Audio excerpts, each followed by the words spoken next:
கர்ப்பமாக இருந்த தாய் தன் மகளிடம் கேட்டாள், உனக்கு தம்பி வேண்டுமா அல்லது தங்கை வேண்டுமா என்று. யாரை போல் தம்பி இருக்க வேண்டும் என்று தாய் கேட்க, ராவணனை போல் இருக்க வேண்டும் என்றாள் மகள். திடுக்கிட்ட தாய், உனக்கு பைத்தியம் பிடித்திருக்கிறதா என்ன? ராமனை போல் ஒரு சகோதரன் வேண்டும் என்று சொல்லாமல் ராவணனை போல் வேண்டும் என்கிறாயே என்றாள். அம்மா, நான் சொன்னதில் என்ன தவறு இருக்கிறது? உடன் பிறந்த சகோதரி அவமானப்பட்டாள் என்பதற்காக ராவணன் தன் அரியணை, ராஜ்ஜியம், உயிர் அனைத்தையும் இழந்தானே. தன் எதிரியின் மனைவியை சிறை பிடித்த போதிலும் அவளை ஒருபோதும் தீண்டவில்லையே.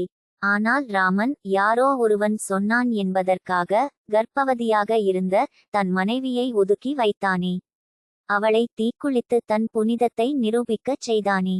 உனக்கு வேண்டுமானால் ராமனை போல் மகன் பிறக்கட்டும், ஆனால் எனக்கு ராவணன் போன்ற சகோதரன் தான் வேண்டும் என்றாள் மகள்.